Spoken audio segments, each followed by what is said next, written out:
ज्ञानमूर्तिं द्वन्द्वातीतं गगनसदृशं तत्त्वमस्यादिलक्ष्यम् एकं नित्यं विमलमचलं सर्वधी साक्षिभूतं भावातीतं त्रिगुणरहितं सद्गुरुं तं नमामि। नमो ब्रह्मादिभ्यो ब्रह्मविद्या साम्प्रदाय कर्तृभ्यो महाभ्यो नमो गुरुभ्यः। सर्वोपप्लवरहित प्रज्ञान घन प्रत्यगर्तो ब्रह्मैवाहमस्मि।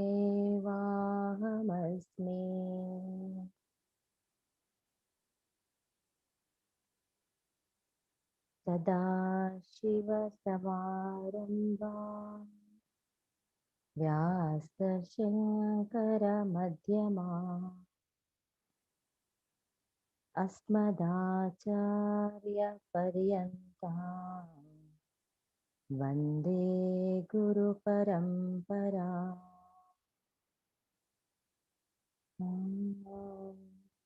सहनाववतु सहनौ भुनक्तु सह वीर्यं करवावहै तेजस्विनावधीतमस्तु मा विद्विषावहै।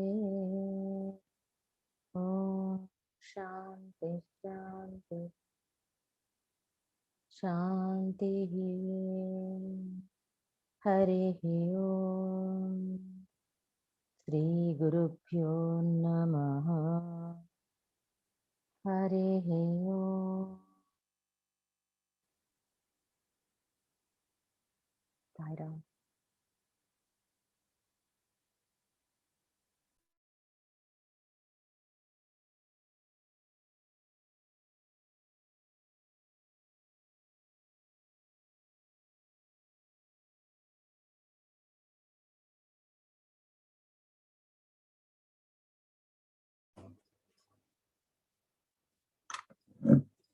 हरिः ओम् श्री गुरुभ्यो नमः। हरिः ओम्।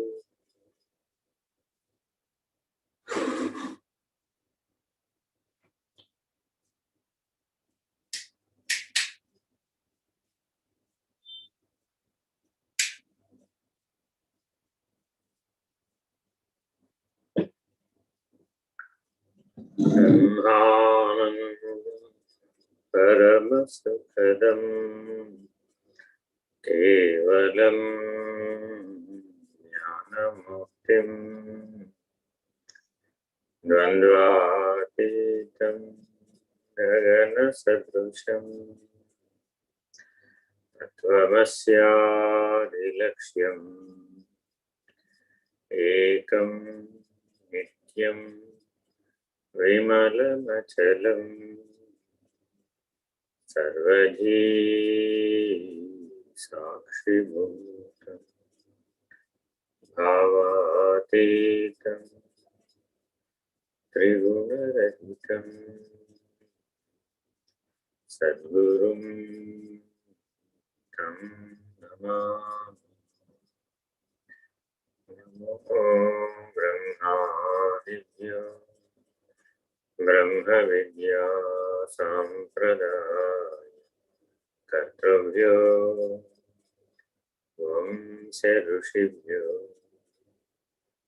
महात्म्यं नमो गुरुभ्यः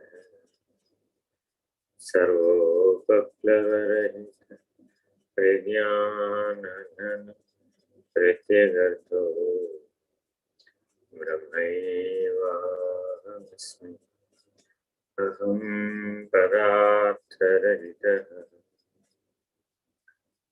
सदाशिवसमारम्भाः व्यासशङ्करमध्यमाः अस्मदाचार्यपर्यन्ताः वन्दे गुरुपरम्पराः हरिः ओम् श्रीगुरुभ्यो नमः हरिः ओम् నారాయణ నారాయణ చదవండి. సైరామండి.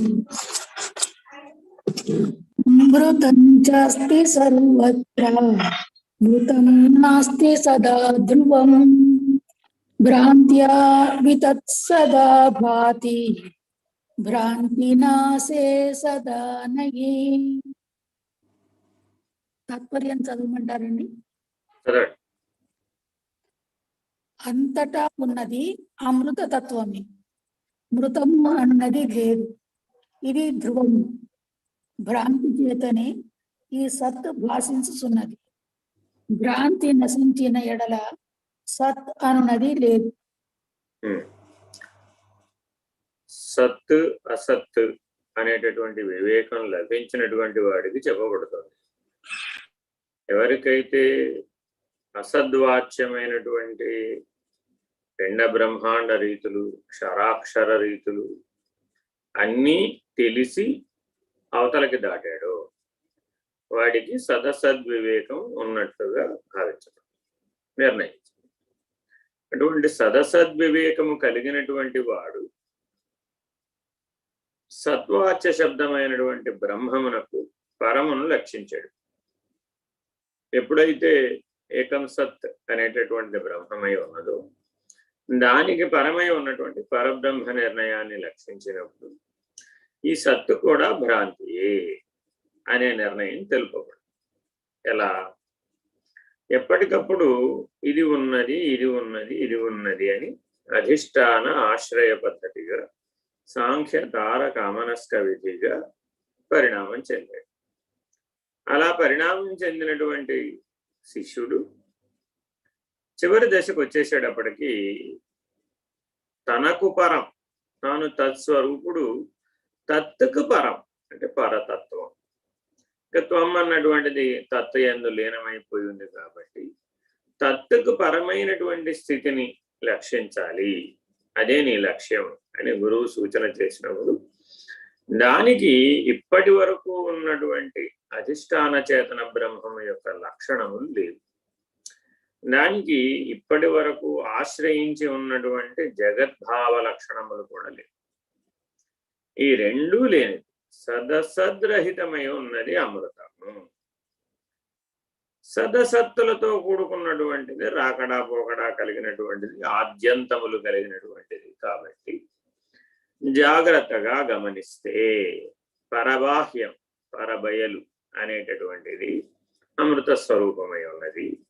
అది ఎరుకకు ఉన్నటువంటి లక్షణాలు లేకుండా ఉంది, ఎరుకకు ఉన్నటువంటి పరిమితులు లేకుండా ఉంది, ఎరుకకు ఉన్నటువంటి రాకడా పోకడలు అచలమై ఉన్నటువంటి పరబాహ్యమునకు లేవు. అందువలన పరబాహ్య స్థితి యందు నిర్ణయం పొందినటువంటి వారు అశరీరు. ఎరుక వరకే నిర్ణయం పొందినటువంటి వారు శరీరి. ఎరుక కంటే ఇంకా కిందకి అంటే మలినపుట ఎరుక వరకే నిర్ణయం పొంది, అంటే పరారూప ఎరుక వరకు చేరకుండా ఇంకా మలినపుట ఎరుక దగ్గరే జీవ పరిణామాన్ని సాధిస్తూ ఉన్నటువంటి వాళ్ళు, వారికి శరీరం. ఇలా జాగరూకులై వారు ఏది ఉన్నది అనుకుంటున్నారు, ఎలా ఉంటున్నారు, మూడవస్థలలో ఎలా రాకడా పోకడా లేని స్థితి యందు నిలకడ చెంది ఉన్నారు, సహజమై ఉన్నారు అన్న దాని వలననే ఇది నిర్ణయం అవుతుంది. అందువలన అమృత స్వరూపమైనటువంటి పరబాహ్య స్థితి నుంచి, పరబయలు స్థితి నుంచి, అచల స్థితి నుంచి గనక చూచినట్లయితే, నిర్ణయించినట్లయితే, లేనివాడుగా నాహంగా నిర్ణయం పొందినటువంటి అశరీరి స్థితి నుంచి గనక నిర్ణయం చెప్పినట్లయితే, సర్వత్రా ఉండాలి అంటే అది అమృతమే అయి ఉండాలి. సర్వత్రా ఉన్నదానికి కదలటానికి సందు లేదు, కదలటానికి స్థలం లేదు, కదలటానికి దేశం లేదు, కదలటానికి కాలం లేదు, పరిణమించడానికి కాలం లేదు, దేశము లేదు, దానికి కాలము లేదు. కాబట్టి సర్వత్రా ఉన్నదానికి మృతం చెప్పరాదు. మృతం చెప్పకపోతే ఉన్నదంతా అమృతమే కదా. సదా ధ్రువం, ధ్రువం అంటే నిర్ణయమై ఉన్నది, నిశ్చయమై ఉన్నది, నిలకడై ఉన్నది, అచలమై ఉన్నది. సదా ధ్రువం, ఎల్లప్పుడూ ఉన్నది. ఎరుక రాకముందు అచలం అలాగే ఉంది, ఎరుక వచ్చిన తర్వాత అలాగే ఉంది, రేపొద్దున ఎరుక పోయిన తర్వాత కూడా ఈ అచలం అలాగే. భ్రాంత్యా వితత్ సదా భాతి. ఈ ఎరుక మధ్య మధ్యలో నేను ఉన్నాను, నేను పరిణమిస్తున్నాను, నేను నిన్ను నాతో పాటు తీసుకెళ్తున్నాను, నాతో పాటు ఆద్యంతములను కలిగి ఉన్నావు అనేటటువంటి భ్రాంతిని కలిగిస్తున్నట్లుగా సత్ భాషిస్తున్నది, సంకల్పవశాత్ భాషిస్తున్నది. అంటే ఇది మామూలుగా మనుషులు మాట్లాడుకునే సంకల్పం, అంటే జీవ పరిధిలో ఉన్నటువంటి సంకల్పం కాదు. అంటే రోజు పూజల్లో చెప్పుకుంటాం మనం, ఏదో ఏమిటి శ్వేతవరాహకల్పే వైవస్వతమన్వంతరే కలియుగే ప్రథమ పాదే జంబూద్వీపే భరతవర్షే భరతఖండే మేరో దక్షిణ దిగ్భాగే శ్రీశైలస్య ఈశాన్య ప్రదేశే కృష్ణా గోదావరియోర్మధ్య దేశే. ఇలాగా మనం మన గురించి పరమాత్మకి అడ్రస్, మన అడ్రస్ గురించి చెప్పుకుంటాం. ఈ చెప్పుకునేటటువంటి సంకల్పం గురించి కానీ, మానవుని యొక్క జనన మరణాల మధ్యలో మానవుడు చేసేటటువంటి తాత్కాలిక లక్ష్య పూరితమైనటువంటి సంకల్పాల గురించి కానీ మాట్లాడటం లేదు. ఏ విశ్వ సంకల్పంలో బ్రహ్మాండములు ఉత్పన్నమై లయమవుతున్నాయో ద్విపుటి మాత్రమే ఉన్నటువంటి సంకల్పం, త్రిపుటి కాదు. అక్కడ మనం మాట్లాడుకునేటువంటి జీవుడు, ఆత్మ, బ్రహ్మ, ఈ పరిధి వరకు అంత త్రిపుటి. బ్రహ్మమును దాటి పరబ్రహ్మం అనే నిర్ణయం దగ్గరకు ఎవరైతే వస్తారో వాళ్ళకి ద్విపుటి. పరబ్రహ్మము నుంచి పరాత్పరం మధ్యలో ఆ ద్విపుటి కూడా లేనిదే అని నిరూపించబడుతుంది. ఇలా నిరూపించబడినటువంటి దానికి భ్రాంతి నాశే సదా నహి. ఎవరికైతే సత్ అనేటటువంటి భ్రాంతి లేదంటామో వారికి అసత్ అనే భ్రాంతి కలిగే అవకాశమే లేదు. తనను తాను తెలుసుకోవాలనే సంకల్పం సత్తులో కలగడం వలన తాను కానటువంటి దానిని సృజించి దానిలో ఈ సత్తు ప్రవేశించింది. ఇది సృష్టికి ప్రథమ సంకల్పం. ఇటువంటి ప్రథమ సంకల్పంతోనే పని లేని వాడెవరో వాడు పరాత్పరం, వాడు పరబ్రహ్మం. వాడికి కిందకి దిగి రావాల్సిన అవసరం లేదు, తనను తాను తెలుసుకోవాల్సిన అవసరం లేదు, తాను కాని దాంట్లో తాను ప్రవేశించవలసిన అవసరం లేదు. వాడికి పరిణామవాదము లేదు, వివర్తవాదము లేదు, ఆరంభవాదము లేదు, ఏ రకమైనటువంటి బ్రాహ్మీభూత లక్షణాలు కూడా వాడికి ఉన్నది ఉన్నట్లుగా ఉన్నాడు. ఏ పరిణామము లేక ఉన్నాడు, ఏ సంకల్పము లేక ఉన్నాడు, ఏ ప్రకాశము లేక ఉన్నాడు. ఆఖరికి పరబ్రహ్మ ప్రకాశం అనేటటువంటి ప్రకాశం కూడా లేదు. ఒకచో ప్రకాశం ఉండే, ఒకచో చీకటి ఉండే అవకాశం ఉంది. కాబట్టి చీకటి ప్రకాశం అనే భేదమే లేనివాడు, స్థితే లేనివాడు, సర్వే సర్వత్రా ములుగురుచ సందులేక వ్యాపకమై ఉన్నాడు. తాను తానుగా తనను తాను తెలుసుకున్నటువంటి వాడై తనను తాను పోగొట్టుకున్నటువంటి వాడు, ఉన్నది ఉన్నట్లుగా ఉన్నటువంటి వాడు. అమృతం జాస్తి సర్వత్రా, సర్వే సర్వత్రా, సర్వకాలము దేశ కాలముల యొక్క ఉనికి లేక ఉన్నదేదో అది ఏ అమృతము. చదవండి.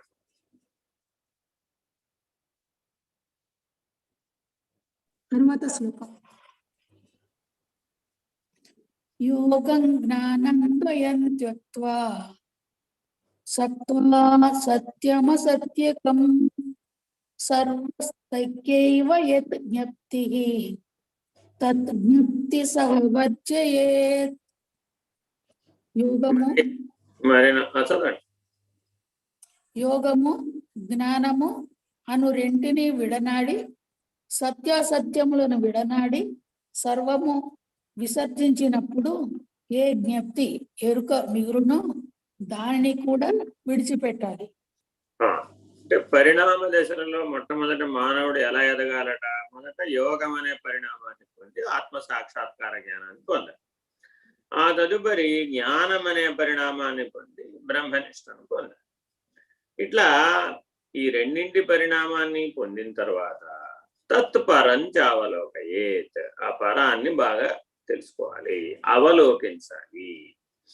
అలా అవలోకించినటువంటి వాడు గురుమూర్తి యొక్క దృష్టి అనుసరించి జాగ్రత్తగా తెలుసుకున్నటువంటి వాడై ఏం చేయాలట? ద్వయం త్యక్త్వ, రెండింటినీ విడవాలి. యోగ పద్ధతిలో ఉన్నటువంటి అష్టసిద్ధులని విడవాలి, జ్ఞాన పద్ధతిలో ఉన్నటువంటి అష్టతనువుల్ని విడవాలి, కర్మ పద్ధతిలో ఉన్నటువంటి భక్తి పద్ధతిలో ఉన్నటువంటి అష్టలక్ష్ములని విడవాలి. ఇంకా కొద్దిగా కింది స్థాయి కర్మ, తమోగుణ స్థాయి కర్మలో ఉన్న అష్టమదములను కూడా విడవాలి. అంటే అష్టమదములు లేనివని తెలియాలి, అష్టలక్ష్ములు లేనివని తెలియాలి, అష్టసిద్ధులు లేనివని తెలియాలి, అష్టతనువులు లేనివని తెలియాలి. ఇలా ఎవరికైతే ఇవేమీ లేనివని తెలిసినాయో ఇందులో, ఎందుకంటే ఒకటి సత్యం మరొకటి అసత్యం, అంటే అష్టమదముల చేత బాధించబడేవాడిని జాగ్రత్తగా ఏం చేయాలి? ముందు భక్తి మార్గంలోకి మరల్చాలి. మరల్చి ఈశ్వరుని యందు విశ్వాసం కలిగేటట్లు చేసి ఈశ్వరారాధన ద్వారా సత్వగుణాధిక్యత పొందేటట్లుగా చెయ్యాలి. ఇది మొదటి పరిణామం. ఈ మొదటి పరిణామంలో వాడు అష్టలక్ష్ములను ఉపాసించి జీవితాన్ని మెరుగైన జీవితం జీవించే దశకి అష్టమదములను త్యజించేటటువంటి సాధన పూర్వకంగా అష్టలక్ష్ములను ఆరాధించి ఎదుగుతాడు. ఈ ఎదుగుదల మొదట రావాలి. వచ్చిన వాడికి ఏం చెప్పాలి? ఇప్పుడు అష్టలక్ష్ముల స్థాయి నుంచి యోగ మార్గంలో ప్రవేశింపచేసి, నాయన లక్ష్మి అంటే జ్ఞానం, లక్ష్మి అంటే నువ్వు లెక్కలేసుకునేటటువంటి లెక్కింపుకు వచ్చే ధనం కాదు, అష్టమూర్తులుగా ఉన్నటువంటి ఈశ్వరుడే ధనము, ప్రకృతియే ధనము అని తెలియజెప్పి అతనిని యోగాభ్యాసంలోకి పరిణామం చెందించి జాగరూకుడై అతడు అష్టసిద్ధులను తెలుసుకున్నటువంటి వాడై అధిగమించేటటువంటి జ్ఞాన మార్గంలోకి తీసుకొస్తాం. అలా ఎవరినైతే తీసుకొస్తామో వాళ్ళు జ్ఞాన మార్గంలో ఉన్నటువంటి అష్టతనువులను తెలుసుకుంటాడు. అష్టతనువులను తెలుసుకున్నటువంటి వాడై జాగ్రత్తగా విశ్వ, తైజస, ప్రాజ్ఞ, ప్రత్యేగాత్మ, విరాట్, హిరణ్యగర్భ, అవ్యాకృత పరమాత్మలనే అష్టతను నిర్ణయాన్ని స్వానుభవంతో, ఆత్మనిష్టతో, బ్రహ్మనిష్టతో తెలుసుకోవాలి. మొదటి మరపు తనువులను తెలుసుకోవాలంటే ఆత్మనిష్టలో ఉండాలి, ఆ తర్వాత ఎరుక తనువులను తెలుసుకోవాలంటే బ్రహ్మనిష్టలో ఉండాలి. ఇలా జాగరూకుడై ఎరుక మరపుల యొక్క మరుగంతా తెలుసుకున్నటువంటి వాడికి ఇప్పుడు చెప్పాలి. ఏం చెప్పాలి?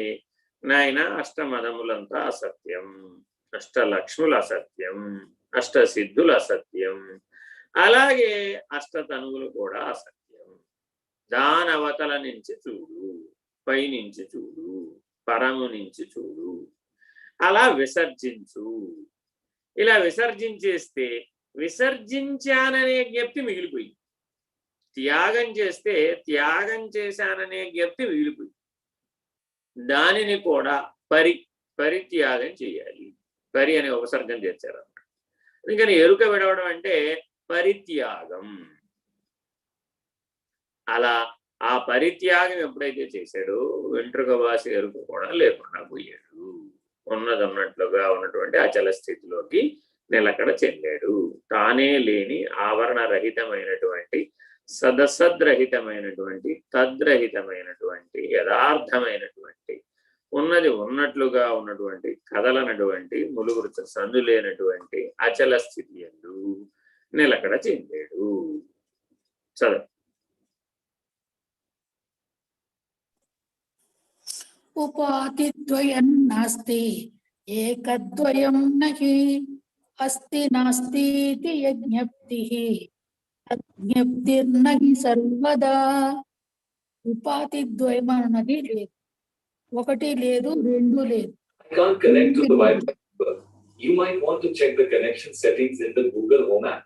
అనే ఎరుక యథార్థంగా ఎరుకయే కాదు. జాగరూకుడవై గమనించాలట. పరము అనే స్థాయి నుంచి పరబ్రహ్మము అనే నిర్ణయానికి పరమైనటువంటి స్థితిని చెప్తున్నాను. పరబ్రహ్మం అనే నిర్ణయం చూస్తే రెండు ఉపాధులు కనబడుతున్నాయట. ఏమిటది? అవిద్యోపాధి, మాయోపాధి. మాయోపాధిని కలిగిన వాడేమో ఈశ్వరుడు, అవిద్యోపాధిని కలిగిన వాడేమో జీవుడు. లేక పిండాండ సాక్షి అయినటువంటి జీవుడు, బ్రహ్మాండ సాక్షి అయినటువంటి బ్రహ్మ. ఏ రకంగా చెప్పినా ఒకటే. ఈ ఉపాధి ద్వయం నాస్తి. జీవుడు లేడు, బ్రహ్మము కూడా లేదు. మరి ఏముందయ్యా? ఏకం ద్వయం నహి. పిండాండ సాక్షిగా ఉన్నప్పుడు మాత్రమే నువ్వు బ్రహ్మాండ సాక్షిని లక్షిస్తున్నావు. పిండాండ సాక్షి, బ్రహ్మాండ సాక్షి ఏకమైపోయినటువంటి ఏకం సత్ అన్న స్థితికి చేరినటువంటి వాడు దానికి పరమైనటువంటి పరబ్రహ్మ నిర్ణయాన్ని పొందిన తరువాత పునః కిందకు దిగి రావాల్సినటువంటి అవసరం లేదు. కాబట్టి వాటికి ఏకము లేదు, ద్వయము లేదు. సచ్చిదానంద స్థితి నుంచి సత్యం, జ్ఞానం, అనంతం బ్రహ్మ అన్న స్థితి ఎందు పరబ్రహ్మ నిర్ణయాన్ని పొందే. ఈ పరబ్రహ్మ నిర్ణయ స్థితికి పరమైనటువంటి పరబాహ్య స్థితి ఎందు ఈ పరబ్రహ్మం అనేటటువంటి ఎరుకే లేదు, పరారూప ఎరుకే లేదు. పరారూప ఎరుకే లేదన్న తర్వాత దానికంటే కింద ఉన్నటువంటి మనినప్పుడు ఎరుక లేదు, మిశ్రపుడు ఎరుక లేదు, కేవలపుడు ఎరుక లేదు. కేవలము ఉన్నది ఉన్నట్లుగా ఉన్న అచలమే ఉన్నది.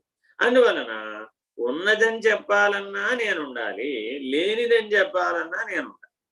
ఉన్నదని చెప్పడానికేమో బ్రహ్మముగా ఉన్నాను పూర్వం, లేనిదని చెప్పడానికేమో పరబ్రహ్మముగా.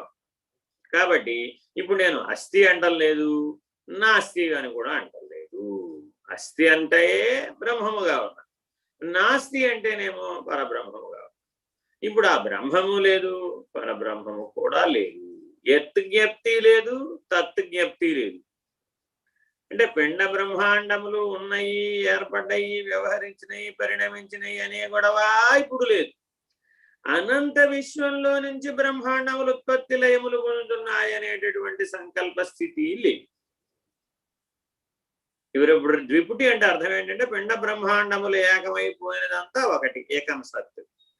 దాని అవతల ఏం జరుగుతుంది? అనంత విశ్వంలో నుంచి బ్రహ్మాండముల యొక్క ఉత్పత్తి లయములు జరుగుతున్నాయి విశ్వలింగముల వలె సంకల్ప శక్తిని అనుసరించి. అది పరబ్రహ్మం. అట్టి పరబ్రహ్మము అనేటటువంటి విశ్వము, విశ్వసాక్షి అనే గొడవ లేదు. పిండ బ్రహ్మాండములకు సాక్షి అయినటువంటి ఏకం సత్ అయిన బ్రహ్మము అనేటటువంటి ఉన్నది బ్రహ్మమే అనేటటువంటి జ్ఞప్తి లేదు. ఉన్నది బ్రహ్మం అంటే యత్ జ్ఞప్తి, లేనిది అని చెప్తేనేమో తత్ జ్ఞప్తి. ఈ ఉన్నది లేనిదన్న రెండింటినీ కూడా సర్వదా నేను లేనివాడను కాబట్టి అవి రెండు లేకుండా పోయినాయి. ఆత్మాతీతం కేవలాత్మ, దేహో నాస్తి కదాచన, అస్తి నాస్తి గోవేద, నిర్ణయో నాస్తి సర్వదా. అస్తి నాస్తి అని చెప్పాలంటే నేను ఉండాలి కాబట్టి నేను లేనివాడననే నిర్ణయం పొందాను, ఉన్నది అచలమనే నిర్ణయంలో ఉండిపోయాను కాబట్టి సర్వదా ఈ ఒకటి రెండు లేవు, ఎత్తు తత్తు లేవు, బ్రహ్మము పరబ్రహ్మం అనే ఉపాధి ద్వయం కూడా లేవు. చదవండి. శృతి బ్రాహ్మణ్యం కుల గోత్రంశ్చ నామ సౌందర్య జాతయః స్థూల దేహగతాని తే స్థూలే భిన్నే ఇమే నహి. బ్రాహ్మణత్వము, కుల గోత్రములు, నామము, అందచందములు, జాతులు ఇవన్నీ స్థూల దేహమునకు సంబంధించినవి. స్థూల దేహముతో పాటు ఇవి అన్నీ నశించునవే. ఇది ముందే చెప్పుకున్నాక అష్టమదములకు సంబంధించిన వ్యవహారాన్ని లేనిదని నిరూపిస్తున్నారు. శరీరం ఉన్నంతకాలం శరీరానికి సంబంధించిన కులగోత్రాలు, నామరూపాలు, బల యవ్వనాలు, తర్వాత ధనమదం, ఇంకా రకరకాలు, జ్ఞానమదం, ఇలా అనేక రకాలు శరీరంతో ఆపాదించబడినటువంటి అష్టమదములు కూడా శరీరంతో కలిసి నేనున్నాను అనేటటువంటి ఎరుక ఉన్నంత కాలం అవి ఉన్నాయి. శరీరమే లేదు, ఎరుకే లేదు, విశ్వమే లేదు అన్న నిర్ణయానికి ఎప్పుడైతే పరబాహ్య స్థితి నిర్ణయంతో కలిగిందో అప్పుడు ఇవేవి లేవు అనే నిర్ణయం కూడా సహజమే అయ్యింది. ఇదంతా స్థూల దేహ గతానితే. ఇవన్నీ స్థూల దేహంతో ముడిపడినటువంటివి.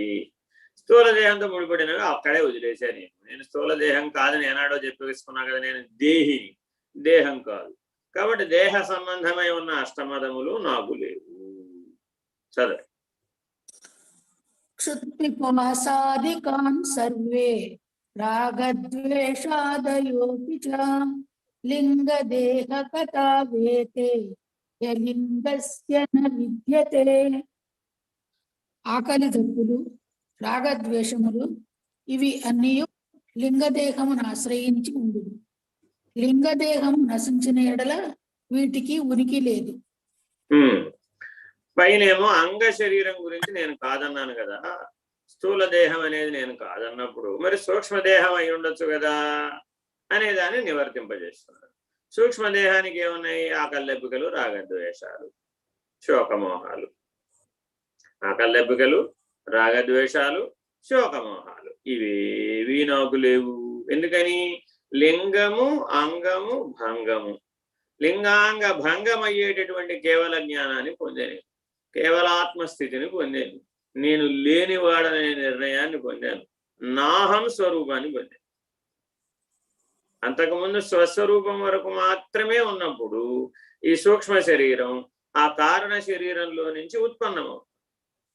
కారణ శరీరం ఉన్నంతకాలం సూక్ష్మ శరీరం ఉత్పన్నం అవుతుంది. సూక్ష్మ శరీరం ఉన్నంతకాలం కారణ శరీరం అనే బీజం ఉంటుంది. ఈ బీజ వృక్ష న్యాయమైనటువంటి సూక్ష్మ కారణ దేహాలు సర్వకాలము నిన్ను జనన మరణాలలో తిప్పుతూ ఉన్నాయి.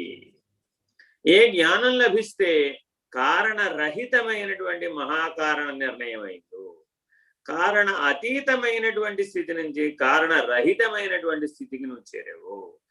బ్రహ్మపదమేమో కారణానికి అతీతమైనటువంటి, కారణరహితమైనటువంటిది పరబ్రహ్మపదం. జాగరూకుడవై అతీత నిర్ణయాన్ని పొందినంత వరకు బ్రహ్మనిష్ఠుడుగా ఉంటావు. రహిత స్థితి పరబ్రహ్మ నిర్ణయంతో ప్రారంభమవు.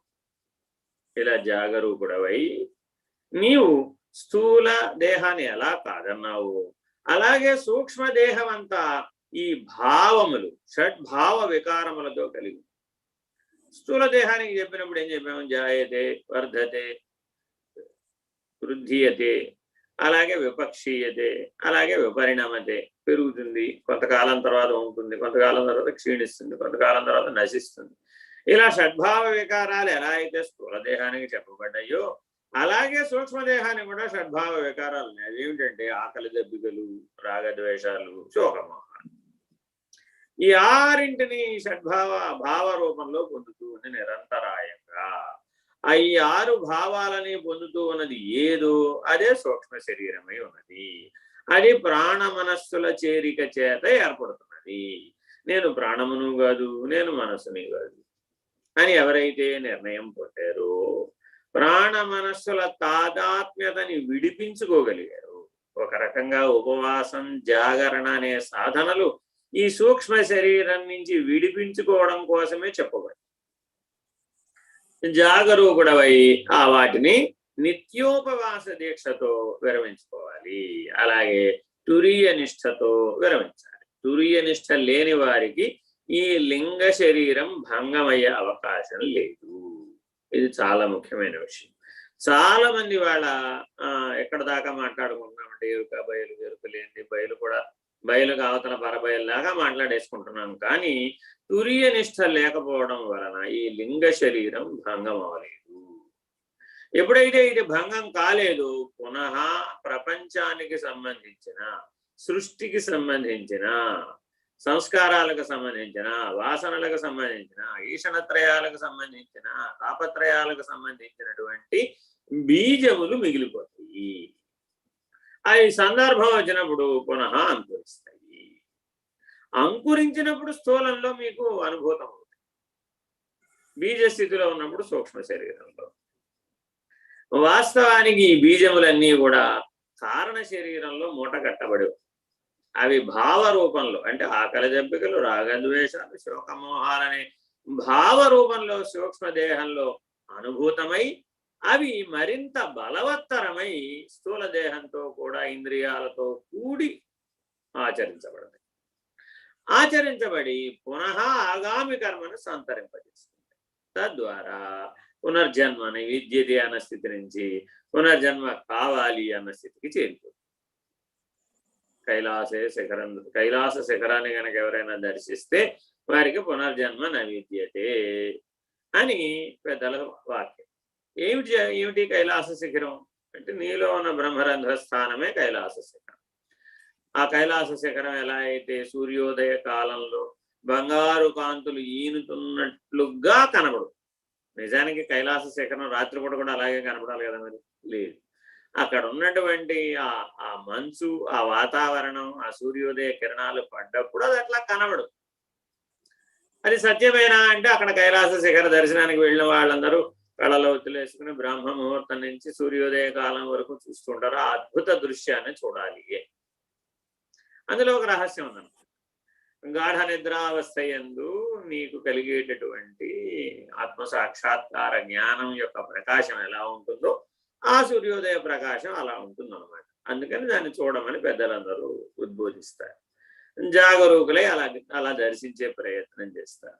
కైలాస పరిక్రమకి 7 మార్గాలు ఉన్నాయి. 7 మార్గాలలోనూ కైలాస పరిక్రమ చేసిన మహానుభావులు చాలా ఉన్నారు. అందులో ఒక ఆయన మన శివశక్తి స్వామి గారు మొన్న వెళ్ళారు మనకి కైలాస కైవల్యాశ్రమ శంకుస్థాపనకి. అలా ఎవరైతే ఈ పరిక్రమ అంతా ఇలా చేస్తూ ఉంటారో వీటిలో అనేక రకాలైనటువంటి యోగ సాధనా రహస్యాలు, జ్ఞాన మార్గ రహస్యాలు బోధపడుతుంది.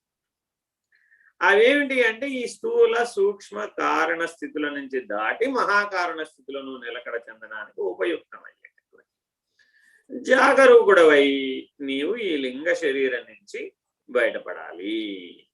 ఈ లింగాంగ భంగం అయ్యేటటువంటి రీతిని తెలుసుకోవాలి, సౌరును తెలుసుకోవాలి, సూత్రాన్ని తెలుసుకోవాలి, సూచనను గ్రహించాలి. అలా ఉండాలి. గ్రహిస్తే చాలు, అలా ఉండాలి. తురియ నిష్టలో ఉన్నవాడికే ఈ సూక్ష్మదేహం, ఆ కారణదేహం రెండు భంగం అయ్యేటటువంటి సామర్థ్యం లభిస్తుంది. తురియ నిష్టలో లేని వాళ్లకు తత్కాలవత్ పునః ఆయా సంస్కారములు, వాసనలు నిద్రలేస్తూ ఉంటాయి. అవి పునః అనుభూతం అవుతూ ఉంటాయి. స్థూల దశలో కానీ సూక్ష్మ దశలో కానీ. సత్వగుణంతో ఉన్నప్పుడు సూక్ష్మ దశలోను, రాజసిక తామసిక దశలోకి అవే పరిణామం చెందినప్పుడు, వ్యక్తమైనప్పుడు, వ్యాకులత చెందించినప్పుడు స్థూల దశలో కూడా అనుభూతం అవుతాయి. ఈ సత్యాన్ని జాగరూకుడవై తెలుసుకొని ఇదంతా ఎరుకే కదా.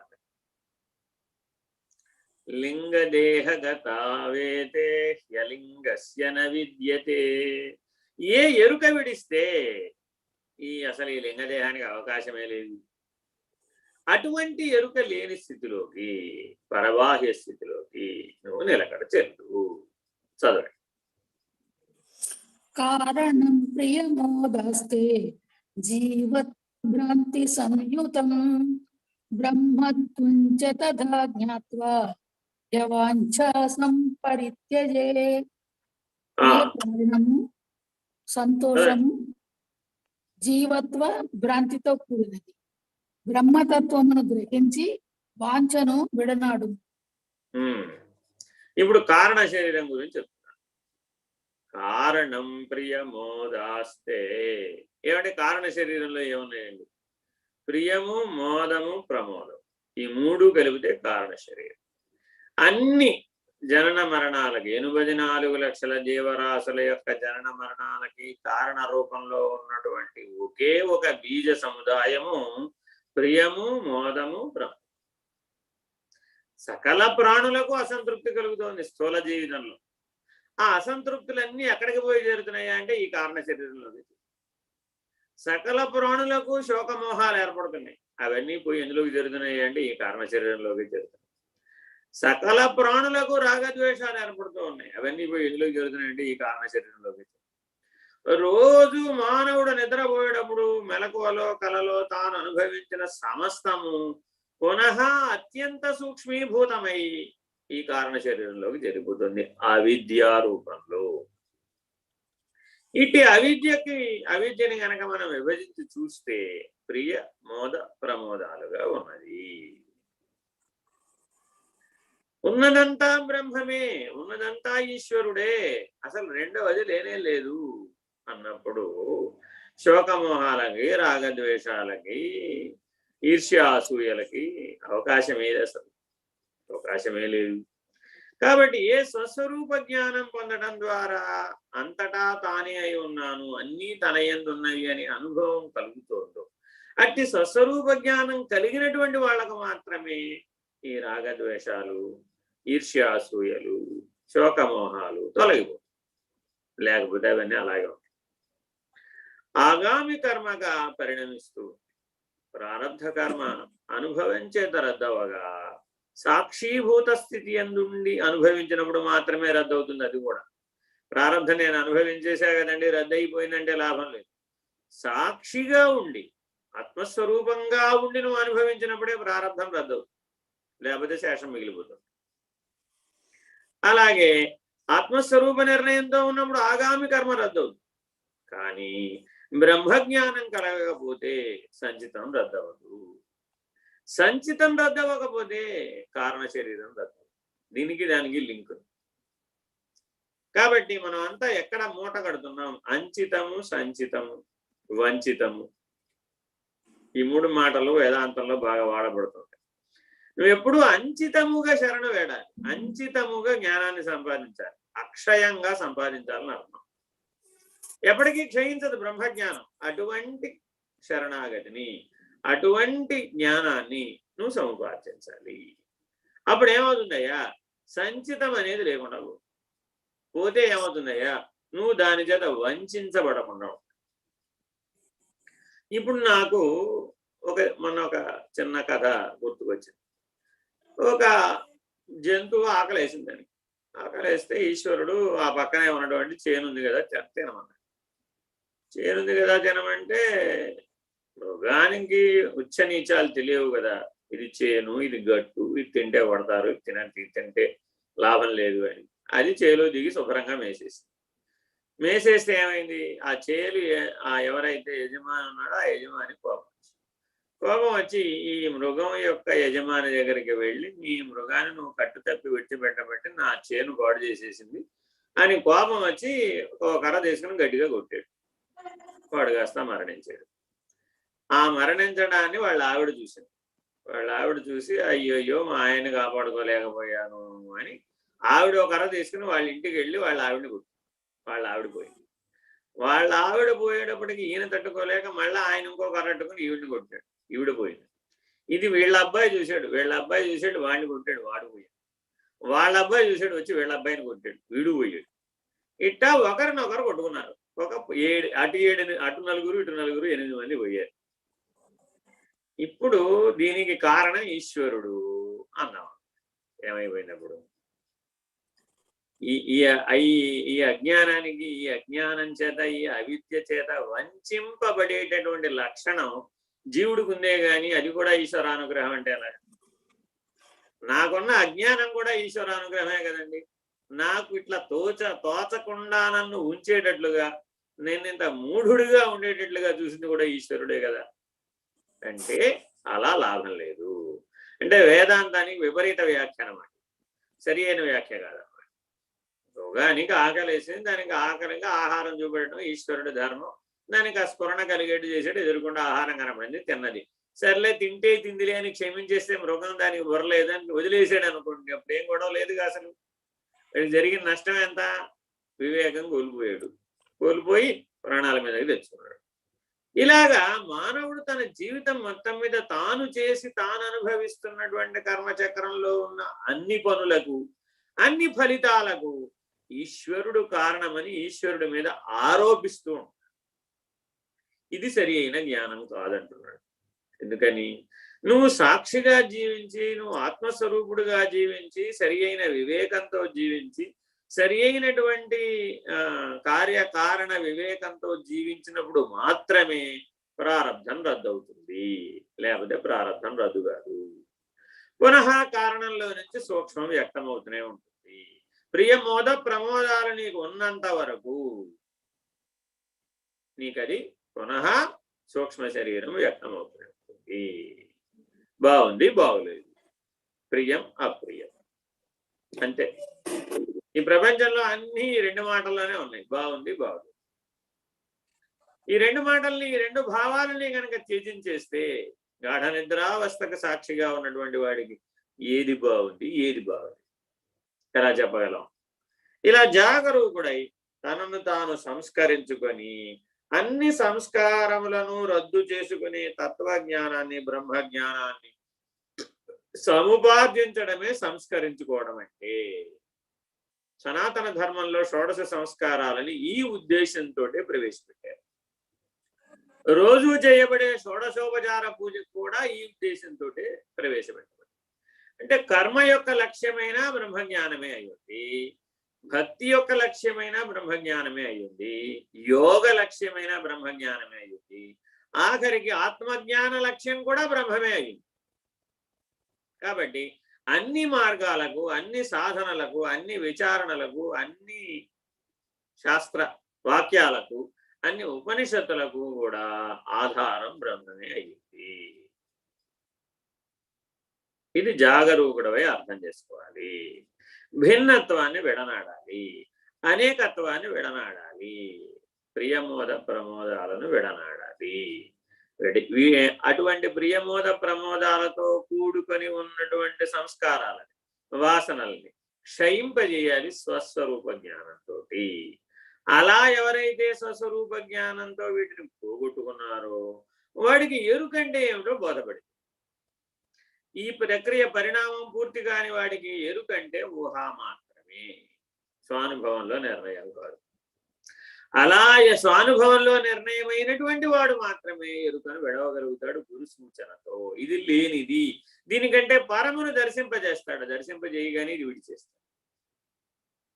అలా జాగరూకుడై తన ప్రియత్వానికి కారణము సంతోషము జీవత్వంతో కూడిన భ్రాంతితో ఉన్నదనేటటువంటి బ్రహ్మజ్ఞానంతో పోగొట్టుకున్నవాడైనప్పుడు ఆ బ్రహ్మజ్ఞానంతో నిర్ణయించబడిన ఎరుక చేత, అంటే స్థూల సూక్ష్మ కారణ శరీరాలు నేను కాదు, నేను మహద్ బ్రహ్మమును, మహాకారణము అన్న నిర్ణయమును బ్రహ్మజ్ఞానం ద్వారా పొందుతాడు. అలా నిలకడ చెందినటువంటి వాడెవడు అట్టి మహద్ బ్రహ్మమే ఎరుక, అట్టి మహాకారణమే ఎరుక. ఇది జాగరూకుడై పట్టుకోవాలి. దాని అవతల చూడమంటాడు. దేశికుడైన వాడు, అశరీరి అయినటువంటి వాడు దాని అవతల చూడమనగానే ఈ ఎరుకకు అవతల ఉన్నటువంటి పరబాహ్యమునందు ఈ ఎరుకకు ఆధారం గాని, మూలం గాని, పరిణామం గాని లేనందువలన తానే లేకుండా పోతాడు. సరే, దేహి దేహద్వయం చైకం తప్త సూర్య తపస్సదా సూర్యో నాస్తి ప్రభా నాస్తి ప్రభా నాస్తి రవిర్నహి. దేహము రెండును సూర్యుని తాపము వంటి. సూర్యుడు లేనిచో కిరణ కాంతి లేదు, కాంతి కిరణం లేనిచో తాపమును లేదు. మామూలు మాటల్లో చూస్తే ఇది తేలిగా అర్థమైనట్టే కనబడుతుంది, కానీ చాలా కష్టమైన స్థితి. ఎలా అంటే భూమి మీద ఉన్నటువంటి మానవులందరికీ ఏమని చెప్తున్నావు, నాయన నువ్వు ఆదిత్యుడే నీకు కర్మసాక్షి, నువ్వు ఆదిత్య స్థితి నుంచి కిందకి చూడడం అలవాటు చేసుకో, నువ్వు ఆత్మజ్ఞానాన్ని పొందుతావు, స్వరూప జ్ఞానాన్ని పొందుతావు అని మనం జ్ఞానాన్ని ప్రబోధిస్తాం. ఈ జ్ఞానాన్ని బోధ చేసినప్పుడు అప్పుడు వాడు ఏం చేశాడు, ఆదిత్య స్థానం నుంచి చూసి ఇవన్నీ లేనివే, బ్రహ్మ సత్యం జగన్మిథ్యా జీవో బ్రహ్మైవ నాపరః అని అతను పరిణామం చెంది.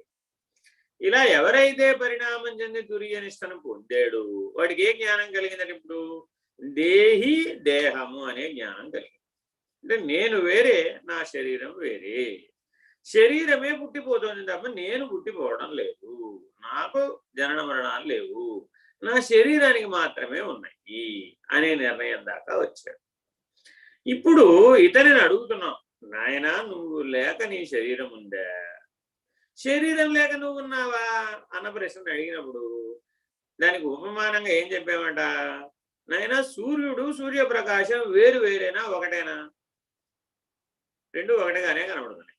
సూర్యప్రకాశం లేకపోతే సూర్యుడికి ఉనికి లేదు, సూర్యుడు లేకపోతే సూర్యప్రకాశం లేదు. ఇది నీకు అర్థం కావాలంటే నువ్వేం చేయాలయ్యా? అనంత విశ్వ కేంద్రం దగ్గరికి వెళ్ళి చూడాలి.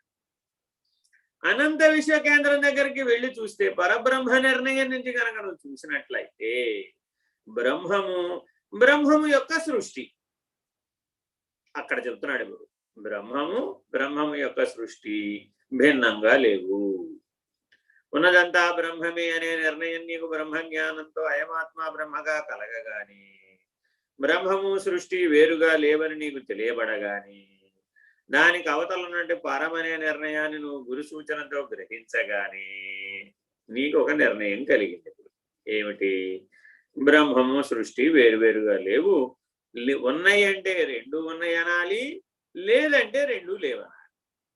అంతేగాని ఒకటి ఉన్నది ఒకటి లేదు అనడానికి కుదరదు. ఈ నిర్ణయం నీకు విశ్వకేంద్ర స్థానమైన పరబ్రహ్మ నిర్ణయం స్థితిలోకి వెళ్ళి చూస్తే ఈ బ్రహ్మాండం, ఈ పిండాండం అనే 25 ఆ 25 ఒకటి ఉంది ఒకటి లేదు అనకూడదు. లేదంటే రెండు లేదనాలి, ఉందంటే రెండు ఉన్నాయి అనాలి అనేటటువంటి సత్యం పరబ్రహ్మ నిర్ణయంలోనే బోధపడుతుంది. అలా ఎవరికైతే పరబ్రహ్మ నిర్ణయం బోధపడిందో, మహద్బ్రహ్మం కంటే పరమైనటువంటి స్థితికి చేరుకున్నాడు, అలాంటి వాడికి మాత్రమే ఈ నిర్ణయం తెలుస్తుంది. అంటే అక్షరులను దాటి పురుషోత్తమ నిర్ణయం పొందినటువంటి వాడికి మాత్రమే దేహి దేహములకు అవతల అనేటటువంటి నిర్ణయం తెలుస్తుంది. అక్షరములను దాటి అవతల, వ్యక్తము అవ్యక్తము దాటినటువంటి దానికి అవతల, అదే పరబ్రహ్మము. అట్టి నిర్ణయం పొందాలి. చదవండి. ఇది సిద్ధాంత సారస్య ప్రత్యక్షం సర్వజంతుషు జంతూనాం జటిల వృత్తి నాస్తి నాస్తి యథార్థతః. పై చెప్పిన సిద్ధాంత సారము సకల జంతువుల యందు మనకు ప్రత్యక్ష ప్రమాణముగా ఉన్నది. జంతువులకు జన్మ గాని వృద్ధి గాని లేదు. ఇది యథార్థం. దీన్ని వాచ్యార్థంగా ఇక్కడ చెప్తున్న తాత్పర్యాలన్నీ వాచ్యార్థంగా చెప్తున్నారండి. ఈ వాచ్యార్థానికి అవతల ఉన్న లక్ష్యార్థ స్థితి నుంచి దీన్ని గ్రహిస్తే గాని దీనికి సరి అయినటువంటి అర్థం గోచరించదు అన్నమాట. ఇదే వాచ్యార్థంతో గనక అన్వయం చేసి చెప్పేవాళ్ళు కూడా చాలా మంది ఉన్నారు. విపరీత అర్థాలు గోచరిస్తాయి దానివల్ల. సరే, ఇది సిద్ధాంత సారస్య. ఏమంటే అన్ని సిద్ధాంతాలు పరబ్రహ్మ పదంతో ముగిసిపోతాయి. అవతల సిద్ధాంతం లేదు. అచల సిద్ధాంతం అని చెప్పడానికి అది సిద్ధాంతం కాదు, అది అచలం అంతే. సిద్ధాంత సారస్వతములన్నీ కూడా ఎక్కడికి ముగిసిపోతున్నాయ్యా? పరబ్రహ్మ నిర్ణయంతో ముగిసిపోతుంది. అందుకే ఉపనిషత్తులన్నీ పరబ్రహ్మము వరకే చెప్పి ఊరకున్నాయి. పరాత్పరము దాన్ని నువ్వు మౌన వ్యాఖ్యగా తెలుసుకోవాల్సిందే. నిశ్శబ్దో బ్రహ్మ ఉచ్యతే దగ్గర నుంచి తెలుసుకోవాలి అంతే తప్ప సిద్ధాంత పద్ధతిగా తెలుసుకుంటాను అనేది సరైన విధానం కాదు. ఎందువల్ల అంటే ప్రత్యక్షము పరోక్షము అపరోక్షము అన్నటువంటి నిర్ణయాలు అక్కడ పనికిరావు. అపరోక్షం అనే నిర్ణయం కూడా పనికిరాదు. అక్కడ కేవలం ప్రత్యక్షంగా చూస్తే కనపడేటటువంటి 84 లక్షల జీవరాశులన్నీ కూడా కలిపి ఒకే ఎరుకని కలిగి ఉన్నాయి, నేననే ఎరుక. దేనికి దానికి విడివిడిగా మాట్లాడటంలా. ఇక్కడ సమస్త భూమండలం మొత్తం మీద 84 లక్షల జీవరాశులన్నింటినీ కలిపి ఒకే జీవుడని అనుకుంటే ఆ ఒక జీవుడు అనేవాడికి నేననేటటువంటి ఎరుక ఉన్నది కదా. ఆ నేననే ఎరుక ఆ జీవుడు అనేటటువంటి ఏకస్వరూపము భిన్నముగా లేవు కదా, ఒకటిగానే ఉన్నాయి కదా. ఎప్పుడైతే పరమనే దృష్టితో చూడబడినప్పుడు అప్పుడు ఈ జీవుడు అనేవాడు లేడు, ఈ నేననేవాడు లేడు, నేననే బ్రహ్మము లేడు, ఈ భౌతికంగా సృష్టిగతంగా ఉన్నటువంటి అష్టమూర్తులుగా ఉన్నటువంటి జీవుడు లేడు. 2 రకాల అష్టమూర్తి సమూహాలు ఉన్నాయని మనం ఎప్పుడూ చెప్పుకుంటూనే ఉన్నాం. ఒకటి ఏమిటి? పంచభూతాలు, మనసు, బుద్ధి, అహంకారం, ఇది జీవుడు. పంచభూతాలు సూర్యుడు, చంద్రుడు, అగ్ని, ఇది అష్టమూర్తులు. అదేమో బ్రహ్మము, ఇదేమో జీవుడు. అందుకని ఆయన ఏమన్నారు, నాకు 2 ప్రకృతులు ఉన్నాయి అబ్బాయి, ఒకటి అపరాప్రకృతి, రెండోది పరాప్రకృతి. అపరాప్రకృతి అంటే ఏమిటి? 84 లక్షల జీవరాశులు స్థావర జంగమాత్మకంగా అనేకంగా ఉన్న సృష్టి ప్రపంచం అంతా నీకు ఏది అనుభూతం అవుతోందో అదంతా అపరాప్రకృతి. అక్కడ కాకరకాయ వేరు, బీరకాయ వేరు, సొరకాయ వేరు, రకరకాల జీవులు వేరు, అంతా అనేకత్వమే. అది అలా పరిణామం చెందుతుంది. రెండో భాగం ఉంది, అదేమిటయ్యా అంటే నేను. ఈ నేననేవాడు జీవుడుగా ఉన్నాడు, నేననేవాడు బ్రహ్మముగా ఉన్నాడు. ఇదేమో పరాప్రకృతి. నేను ఈ పరాప్రకృతికి చెందినవాడను కాదు, ఆ పరాప్రకృతికి చెందినవాడను కాదు. నా యొక్క పరమ పదమును సూర్య చంద్ర అగ్నులు ప్రకాశింప చేయజాలవు అని భగవద్గీతలో పురుషోత్తమ ప్రాప్తి యోగంలో పరమాత్మ వ్యాస భగవానుడు స్వయంగా చెప్తున్నారు. ఏమని చెప్తున్నారు? నువ్వు ఎప్పటికైనా సరే ఈ రెండింటినీ దాటు. అన్ని సిద్ధాంత సారస్యాలన్నీ ఇక్కడ వరకే నిరూపిస్తాయి. సిద్ధాంతాలన్నీ ఇక్కడ వరకే ఉంటాయి. దీని తర్వాత ఉన్నదంతా కూడా అందుకే కైవల్యం, కేవల జ్ఞానం. దానికి చెప్పడానికి ఓ రీతి, తెన్ను, విధానం, ఈ అనుక్రమణిక, ఈ క్రమం ప్రకారమే చెప్పాలి, ఈ ఉదాత్త అనుదాత్త స్వరిత స్వరాలలోనే చెప్పాలి, ఇలాంటి నియమాలు ఏమి లేవు. అది మౌన వ్యాఖ్య. ఎవరికి వాళ్ళకు మాత్రమే గురు సూచన చేత, గురువు గారు కూడా చెప్పడానికి లేడు, శిష్యుడు గారు కూడా వినటానికి లేడు. గురు శిష్యులు లేని పద్ధతిగా సూచన చేయబడే విధానం ఏదైతే ఉందో దానికి మౌన వ్యాఖ్య అని పేరు. అది అశరీర పద్ధతి. అలాంటి వాడికి మాత్రమే ఈ జంతువుల గొడవ, ఈ అనేకత్వం గొడవ, ఏకత్వం గొడవ, ఈ పరాప్రకృతి, ఆ పరాప్రకృతి, ఆ పురుషోత్తమ స్థితి, ఈ గొడవలన్నీ సమసిపోతాయి అక్కడ అచల స్థితిలో. అలా దీనిని జాగ్రత్తగా ఉన్నది ఉన్నట్లుగా గుర్తించగలిగిన సామర్థ్యం పొందిన వాడెవడో, వాడు లేనివాడుగా నిర్ణయం పొందిన వాడెవడో వాడు ఆవరణ రహితుడని, ఏ వివేకంతో పని లేనివాడని. ఇప్పుడు అంతకుముందు వరకు 5 వివేకాలతో పని ఉన్నవాడు. నిత్యానిత్య, ఆత్మానాత్మ, కార్యకారణ, సదస్సత్, దృగ్దృశ్య వివేకాలతో పని ఉన్నటువంటి ఎరుక ఏదైతే ఉన్నదో ఆ ఎరుకను విడచినటువంటి వాడు సర్వదృగ్రహితమైన వాడు, సర్వమును శూన్యమును గుర్తిరిగి విడిచిన వాడు. ఇలా ఎవడికైతే అచల నిర్ణయమైందో వాడికి స్వానుభవముగా పరబాహ్యము నిర్ణయమైన వాడు. చదువు. అచలం సింధు సదృశం ఆద్యంతరహితం సదా చరంతి తస్య మధ్యే చ నరపక్షి మృగాదయక. అచల సిద్ధాంతము సాగరము వంటిది, అది అంతము లేనిది. అచల మధ్యమునందు నర పక్షి మృగాదులు చరించుచున్నవి. మళ్ళా ఇక్కడి కూడా అంతే. అచల సింధు, అచలం సింధు సదృశం ఆద్యంతరహితం. మళ్ళీ ఇక్కడ వాచ్యార్థంలో రాసేటప్పుడు ఏం రాశాడైనా అచల సిద్ధాంతం అని రాశాడు. అక్కడ పొరపాటు ఉందన్నమాట.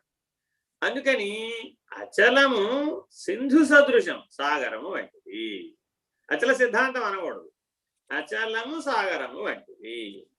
అవతార మెహర్ బాబా అంటాడు, ఏమంటాడంటే సముద్రంలో అనుస్వరూపమైనటువంటి జెల్లీ ఫిష్, సూక్ష్మజీవులు కూడా ఉన్నాయి, భారీ తిమింగలాలు కూడా ఉన్నాయి, పర్వతం అంత తిమింగలం కూడా ఉంది. కానీ ఈ అనుస్వరూపమంత జీవం ఉన్నది సముద్రానికి ఎరుకలేదు. భారీ తిమింగలం, పర్వతం అంత తిమింగలం ఉన్నా సముద్రానికి ఎరుకలేదు. కానీ అవన్నీ అందులో ఉన్నాయా లేదా? అలాగే ప్రజ్ఞాన ఘనం అనేటటువంటి చైతన్య మహాసాగరంలో అనేక పిండాండములు, అనేక బ్రహ్మాండములు, అనేక విశ్వాండములు, ఇదంతా ఒక చైతన్య మహాసాగరం. ఒక పిండాండం ఒక చిన్న సూక్ష్మజీవి, ఏదో ఒక విద్యాసాగరో, ఏదో ఒక విశాలాక్షో, ఏదో ఒక జ్యోతి గారో, ఏదో లక్ష్మి గారో, ఏదో ఇంకో పేరు, ఏ పేరన్నా పెట్టుకో. ఈ సప్తధాతు నిర్మితమైనటువంటి ఈ శరీరం ఉంటే ఇది ఒక చిన్న అణుస్వరూపం. ఎక్కడ? చైతన్య మహాసాగరం. మరి ఆ చైతన్య మహాసాగరం అనే ఎరుకకు అవతలున్న అచలంలో ఈ చైతన్య మహాసాగరం అనే దాని యొక్క జాడే లేదు. పిండాండ బ్రహ్మాండ విశ్వాండాలనేటటువంటి ఎరుకే లేదు అక్కడ. లేదంటే ఏమండి నేనున్నానండి అంటే ఎలా ఉంటావు?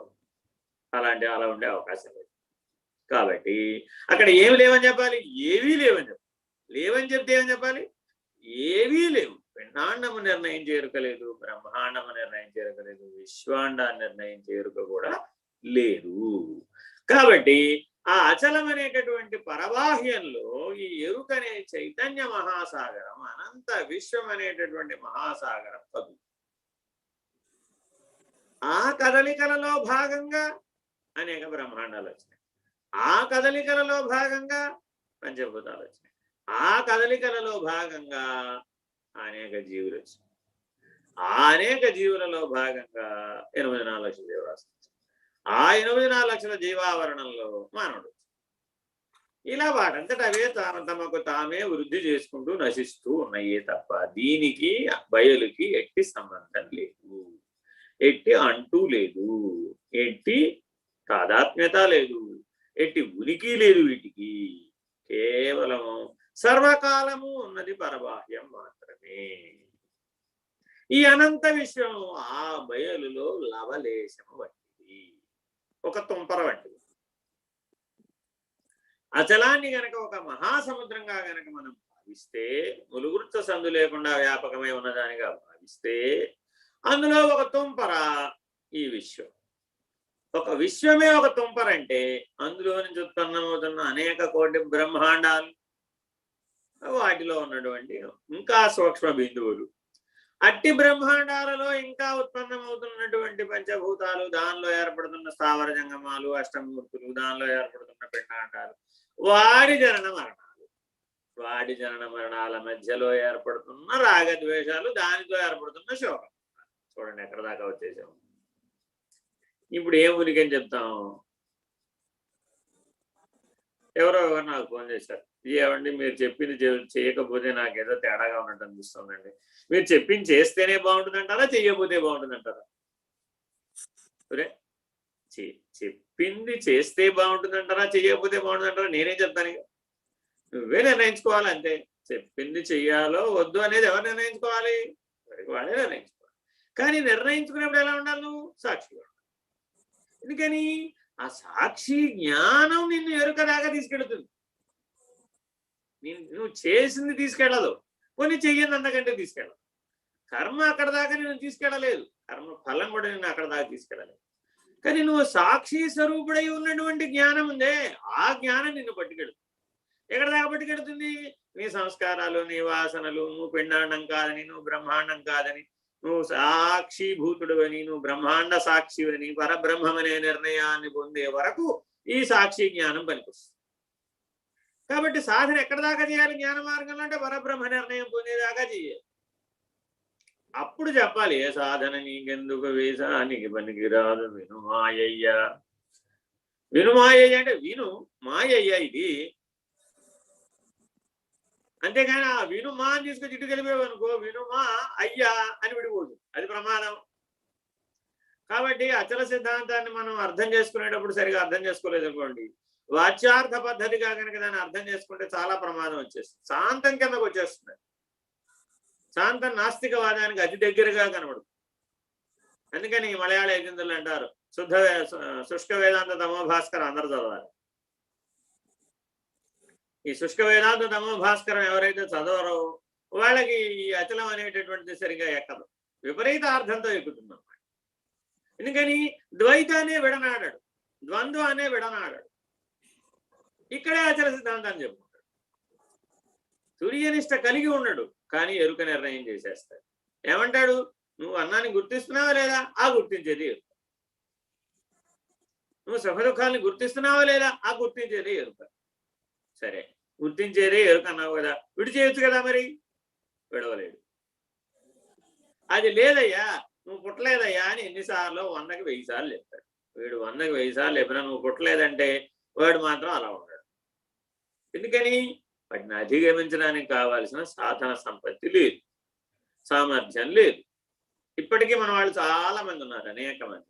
ఉండలేకపోతున్నామండి అంటుంటారు. అంతే, అందరికీ ఒకటే ప్రాబ్లం. అన్నీ తెలిసినాయి కానీ ఉండలేకపోతున్నాడు. ఎందుకని ఉండలేకపోతున్నాడు? ఆ రీతిగా సాధన చేయలేదు కాబట్టి, ఆ రీతిగా అధిగమనం చెందలేదు కాబట్టి. మమ సాధర్మ్యం అధిగచ్చతి. కృష్ణ పరమాత్మ స్పష్టంగా చెప్పాడు, నీకు పరమాత్మ లక్షణాలన్నీ రావాల్సిందే, నువ్వు పురుషోత్తమ స్థితిని సరిగ్గా పొందాల్సిందే.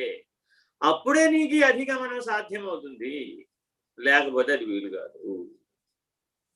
నిన్ను ఎప్పటిదాకా ఉపాసించాలి అంటాడు మనందరి తరఫున అర్థం.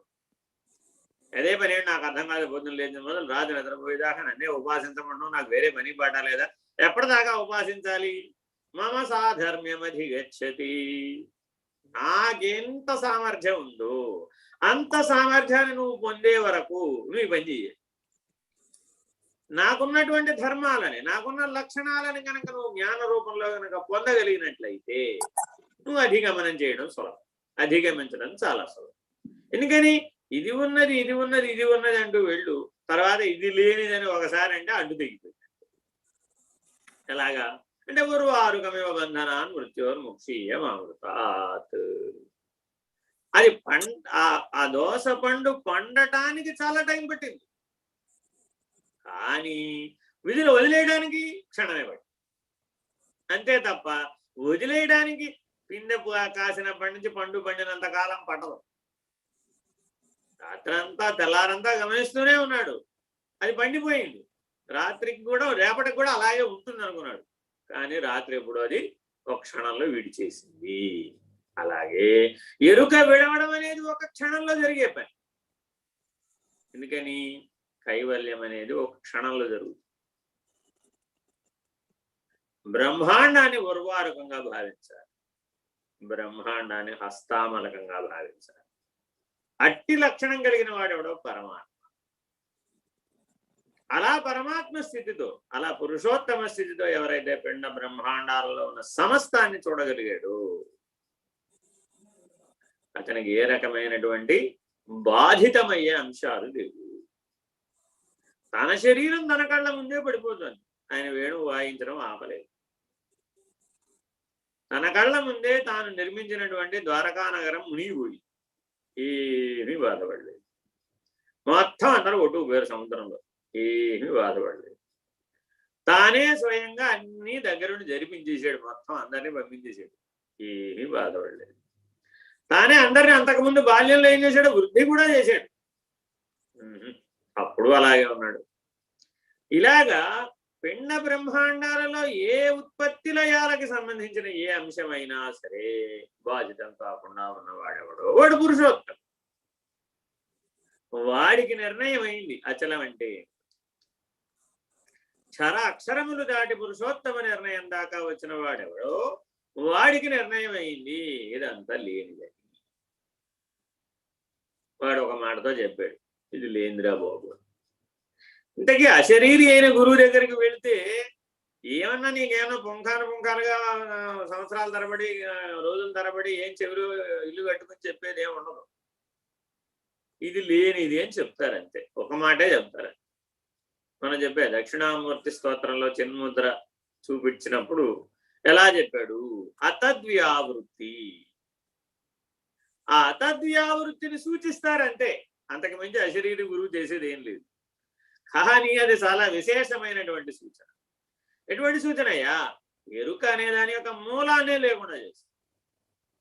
అటువంటి అశరీరి గురుమూర్తి యొక్క కృపను పొందాలి అంటే ఆ సూచన తెలియగానే నువ్వు ఎరుక విడిపోయేటటువంటి సమర్థమైనటువంటి స్థితిలో ఉండాలి.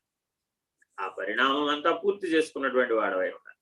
ఆద్యంతరహితం సదా, అది లేదు అంతం లేదు, సర్వకాలం. సదా అంటే సర్వకాలం. చరంతి తస్య మధ్యే చ నరపక్షి మృగాదయ. మృగ ఆదయ అంటే అర్థం ఏంటంటే ఆదులు అని అర్థం.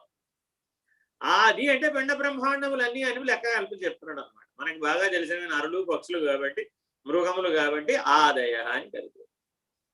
కాబట్టి అచలం అనేటటువంటి మహాసాగరంలో ఈ అనంత విశ్వము అనే చైతన్య మహాసాగరం ఒక తుంపర వంటిది. అలాంటి దాంట్లో అనేక బ్రహ్మాండాలు పుడుతున్నాయి, అనేక పిండాండాలు పుడుతున్నాయి, పోతున్నాయి. ఈ ఎరుక అనేది విడిస్తే ఆ విశ్వమే లేదు, బ్రహ్మాండమే లేదు, పిండాండం అంతకంటే లేదు. చదవండి. పూర్ణాత్ పూర్ణతరం పూర్ణం పూర్ణాత్ పూర్ణో ప్రకాశతే పూర్ణేన పూరితం సర్వం స్థితం పూర్ణేన పూరితం. పూర్ణము నుండి పూర్ణతరము పూర్ణము ప్రకాశించుచున్నది. సర్వము పూర్ణము చేతనే పూరితమై ఉన్నది. అచలమును పూర్ణము చేతనే పూరితమై ఉన్నది. చూడండి, పరిపూర్ణం అన్న నిర్ణయాన్ని చెప్పడానికి ఈ శ్లోకం ఉపయోగం. పరి అనేది ఉపసర్గ. చెప్పిన దాన్నే పునః పునః ప్రయోగించారు ఈ శ్లోకంలో. ఇలాంటిదే బ్రహ్మమును నిర్ణయించే శ్లోకం కూడా ఉంది మనకి రోజు చెప్పుకునేటటువంటి ఉపనిషత్ శాంతి మంత్రాలలో. పూర్ణమద పూర్ణమిదం పూర్ణాత్ పూర్ణముదచ్యతే పూర్ణస్య పూర్ణమాదాయ పూర్ణమేవావశిష్యతే అనేది కూడా బ్రహ్మం అనే అర్థాన్ని ఇచ్చి పరబ్రహ్మ నిర్ణయాన్ని తెలియజేస్తుంది. అందుకని ఆ మంత్రానికి చాలా విశేషమైనటువంటి జ్ఞానపూర్వకమైన ప్రాతినిధ్యం ఇవ్వబడి, అందుకని అనేక చోట్ల ఈ పూర్ణమద అనేటటువంటి మంత్రాన్ని మనం పరబ్రహ్మవాచ్యంగా చెప్తూ ఉంటాం. అలాగే ఇప్పుడు అచలానికి సంబంధించినటువంటి పరిపూర్ణ నిర్ణయం. పరిపూర్ణం అంటే ఏమిటి? ఉన్నదంతా పూర్ణమే, లేనిదంతా పూర్ణమే, ఉన్నది లేనిది అని చెప్పేదంతా పూర్ణమే, ఉన్నది లేనిది అంతా ఉన్నదా లేదా అని నిర్ణయించేవాడు పూర్ణమే, నిర్ణయించడానికి లేనివాడు కూడా పూర్ణమే, ఉన్నదంతా పూర్ణమే. ఏమంటే ఇంత డొంక తిరుగుడుగా మెలికలుగా చెప్పకపోతే స్ట్రైట్ గా చెప్పచ్చు కదా. ఏముందండి? పూర్ణాత్ పూర్ణతరం పూర్ణం. ఏం చెప్పారు నీకు మొదట్లో? సూక్ష్మము, సూక్ష్మతరము, సూక్ష్మతమము అన్న నడకలో చెప్పారు కదా. అలాగే ఇప్పుడు పూర్ణము, పూర్ణతరము, పూర్ణతమము అనే నిర్ణయంతో చెప్తున్నాడు. అంటే అర్థం ఏమిటి? ఓంకారం పూర్ణమే కదా, దాంట్లో భేదం లేదు కదా, రెండవది లేదు కదా, అది ఏకం కదా, అది బ్రహ్మము కదా. అంతవరకు తెలుసు మీకు.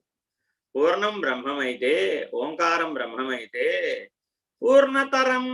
మరి దానికంటే ముందు ఇంకో సున్నా వేయి. ఓంకారం ముందు సున్నా వేస్తే ఓంకారం పలకగలుగుతున్నావా? ఇప్పుడు పలకలేకపోతున్నాం. శబ్ద బ్రహ్మం కాస్త నిశ్శబ్ద బ్రహ్మం అయిపోయింది. పూర్ణం కాస్త పూర్ణతరం అనేటప్పటికి ఏమైపోయింది? అది కాస్త శబ్ద బ్రహ్మము కాస్త నిశ్శబ్ద బ్రహ్మం అయిపోయింది. పూర్ణాత్ పూర్ణతరం అయిపోయిందా లేదా? ఇప్పుడు ఏమని? ఇప్పుడు నిశ్శబ్ద బ్రహ్మము పూర్ణమని చెప్పాలా, అపూర్ణం అని చెప్పాలా? పూర్ణము అపూర్ణం అన్న భేదం ఓంకారం దగ్గరే లేకుండా పోయినాయి కదా. అటువంటిప్పుడు ఓంకారానికి ముందు సున్నా పెట్టినంత మాత్రాన అది అపూర్ణం ఎలా అవుతుంది? అయ్యే అవకాశం లేదు. కాబట్టి నిశ్శబ్ద బ్రహ్మము కూడా పూర్ణమే. కావాలంటే పరి అనే ఉపసర్గ జాయిన్ చేసుకో. పరిపూర్ణం. అది వట్టి పూర్ణం కాదు, ఇప్పుడు అది పరిపూర్ణం. పూర్ణాత్ పూర్ణో ప్రకాశతే అన్నాడు. అంటే అర్థం ఏంటి? ఇప్పుడు ఓంకారము అన్నిటినీ ప్రకాశింపజేస్తున్నటువంటి బ్రహ్మ ప్రకాశం కదా. దాని వలన పిండ బ్రహ్మాండాలు ప్రకాశించబడి వ్యాపించబడి ఉనికిలోకి వచ్చి వ్యవహరిస్తున్నాయి కదా. అటువంటి సర్వవ్యాపక పూర్ణ ప్రకాశమైనటువంటిది కదా ఓంకారం. సత్యమే, ఎవరు కాదన్నారు? దానికంటే ముందు సున్నా పెట్టన్నాం కదా. పెడితే ఏమైంది? ఆ ప్రకాశం యొక్క లేమితనం ఏమిటో నీకు బోధపడి.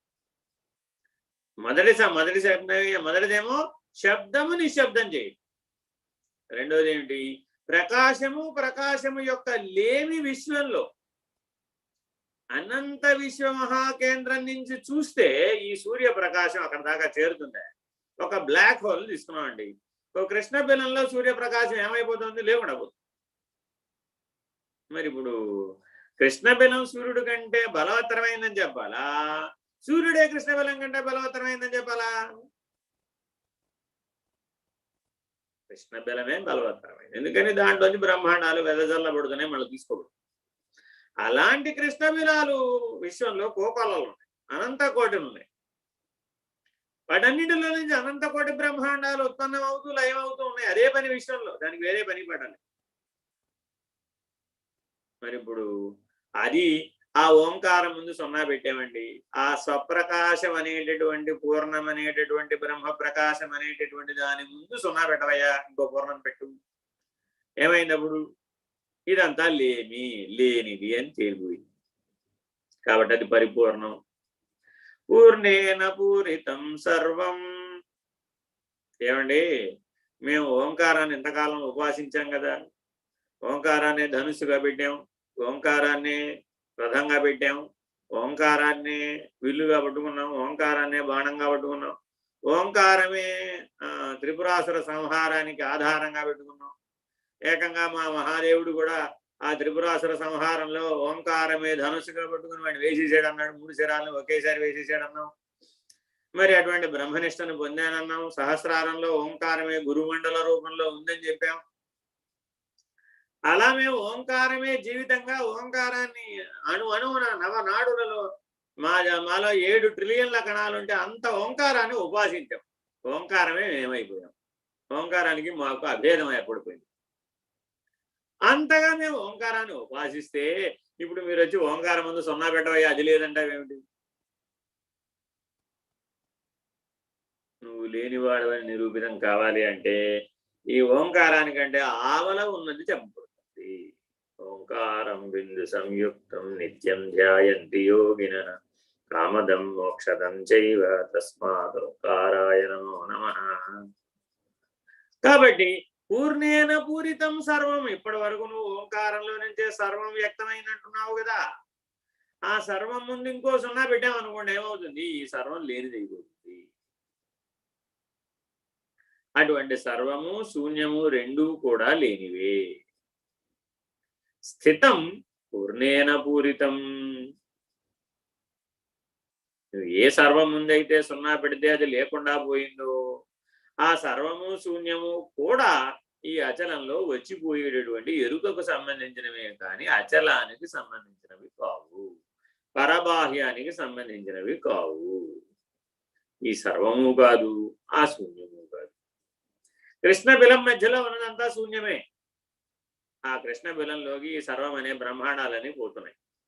మరలా ఆ శూన్యంలో నుంచే ఈ సర్వం అనే బ్రహ్మాండాలు విసిరివేయబడుతున్నాయి. కానీ ఆ శూన్యము అచలం కాదు, ఈ సర్వము అచలం కాదు. ఎందుకంటే అవి రెండు కదులుతున్నాయి కాబట్టి. అది తనలోకి వీటిని తీసుకోవాలన్నా కదలాలి, మరలా విసిరేయాలన్నా కదలాలి. ఇది తనకు తాను పరిణామం చెందాలన్నా కదలాలి, బ్రహ్మాండాలు పెండాండాలు అవ్వాలన్నా కదలాలి, పెండాండాలు జీవ సృష్టి అవ్వాలన్నా కదలాలి. అంతా కదలికలతో కూడినటువంటి చైతన్య మహాసాగరం. ఇట్టి చైతన్య మహాసాగరం ఆవల ఉన్నటువంటి అచల పరిపూర్ణ పరబాహ్యమునందు అణుస్వరూపం, తుంపర వంటిది, లవలేశం. స్థితం పూర్ణేన పూరితం. జాగరూకులై గమనిస్తే ఉన్నది ఉన్నట్లుగా ఉన్నది అచలము, అది పరిపూర్ణము. అట్టి పరిపూర్ణ నిర్ణయం ఎవరికైతే తెలిసిన వాడు ఉన్నాడు వాడు లేనివాడు. లేక తెలిసినవాడు. ఏది లేదని తెలిసినవాడు? అనంత విశ్వము లేనిదని తెలిసినవాడు. అసలు నువ్వు పుట్టలేదురా బాబు అని మళ్ళా వాడికి ఎవరు చెప్పక్కర్లా, వాడికే తెలిసిపోయింది. బోధించడం ద్వారా తెలిసింది కాదు, అవబోధ ద్వారా తెలిసింది కాదు, ప్రబోధ ద్వారా నిర్ణయమైంది. వాడు లేనివాడని. అచలమును పూర్ణము చేతనే పూరితమయ్యం. అది ఎటువంటిదయ్యా? పూర్ణమును పూరించగలిగే సామర్థ్యం కలిగినటువంటిది, సర్వసమర్థమై ఉన్నది, కానీ కదలనిది. నిజానికి మాట్లాడితే అయం వ్యర్థ బాహ్య కోపిన భవతి, అది కదా. అచల సిద్ధాంతం మొదలుపెట్టే దేంతో మొదలు పెడతామంటే నేను వ్యర్థుణ్ణి, బాహ్యంలో నేను లేనివాడు. ఈ బ్రహ్మమనే నేను ఆ అచలం అనే దాంతో చూడబడినప్పుడు పరబ్రహ్మ నిర్ణయానికి వెళ్ళేటప్పటికీ ఈ బ్రహ్మం అనేటటువంటి వ్యవహారం, సృష్టి వ్యవహారం, పంచశక్తులు, పంచబ్రహ్మలు, ఈ సమస్త పిండాండ బ్రహ్మాండ వ్యవహారం అంతా కూడా పరబ్రహ్మ నిర్ణయం దగ్గరే లేదు. ఇంకా పరాత్పరం దగ్గర ఎలా చెప్తాం? చెప్పే అవకాశం లేదు. అక్కడ ఏం చెప్పుకున్నాడు? తన గురించి తానే చెప్పుకున్నాడు, నేను లేనివాడు. అలా ఎవరైతే తనను తాను పోగొట్టుకున్నాడు, తనను తాను లేనివాడిగా చేసుకున్నాడు, అనంత విశ్వము లేనిదని నిరూపితమైంది. ఇప్పుడు పుట్టాడని పుట్టలేదన్న మాట పిండాండం దగ్గర చెప్పాలా, బ్రహ్మాండం దగ్గర చెప్పాలా, విశ్వాండం దగ్గర చెప్పాలా? ఆద్యంత శూన్యం. ఆదిలోనూ శూన్యమే ఉంది, అంతంలోనూ శూన్యమే ఉంది. విశ్వంలో ఆదిలోనూ శూన్యమే ఉంది, అంతంలోనూ శూన్యమే ఉంది. ఆద్యంతములందు ఓంకారమే ఉన్నది. ఎక్కడ? బ్రహ్మాండం వరకు, పూర్ణం వరకు. ఈ రెండూ లేదని నిరూపించేదేదో అది పరబాహ్యం. అలా ఎవరికైతే నిర్ణయం అయిందో వారు అచలం అన్నటువంటి నిర్ణయానికి తగినవారు, అశరీరి అన్న నిర్ణయానికి తగినవారు, దేశికులు అన్న నిర్ణయానికి తగినవారు. భవశంకర దేశికమే శరణం అంటున్నాం అక్కడ. కాబట్టి శంకర భగవత్పాదులకి అచలం తెలియదు అనడం, విమర్శించడం ఇదంతా వైపరీత్యం. పెద్దల గురించి విమర్శించినంత మాత్రాన మనం పెద్దవాళ్ళం. వ్యాస భగవానుడికి అచలం తెలియదు, శుకుడికి మాత్రమే తెలుసు. అలాగే శంకర భగవత్పాదులకు తెలియదు, శివరామ దీక్షితులకు మాత్రమే తెలుసు. ఈ పెడధోరణులు వాళ్ళ దగ్గర లేవు. వాళ్ళందరికీ తెలుసు పూర్ణం అంటే ఏమిటో తెలుసు, పరిపూర్ణం అంటే ఏమిటో వాళ్ళకి తెలుసు. మనం తెలుసుకుని మనం కూడా అలా ఉండడానికి నేర్చుకోవాలి. అంతే తప్ప వారిని ఎవరినో మనం ఏదో ఉన్నారనో లేదనో ఇవాళ చెప్పినంత మాత్రాన 1000 సంవత్సరాల క్రితం, 1,00,000 సంవత్సరాల క్రితం నిర్ణయం అయిపోయినటువంటి వాళ్ళకి ఇవాళ కలిగేటటువంటి కొదవలి. జాగరూకులమై మనం అందుకని పూర్ణేన పూరితం సర్వం స్థితం పూర్ణేన పూరితం, అలా పరిపూర్ణ నిర్ణయముగా ఉండాలి. చదవండి. లింగ మధ్య జగత్ సర్వం లింగ వాక్యాత్ పరం నహి వాక్యలింగమితి ప్రోక్తం వేద వేదాంత పారగైః. సర్వ జగత్తు లింగ మధ్యమున ఉన్నది, లింగ వాక్యమున ఏదియూ లేదు. వేదాంత వేత్తలు లింగ వాక్యం ఉన్నదని చెప్పిరి.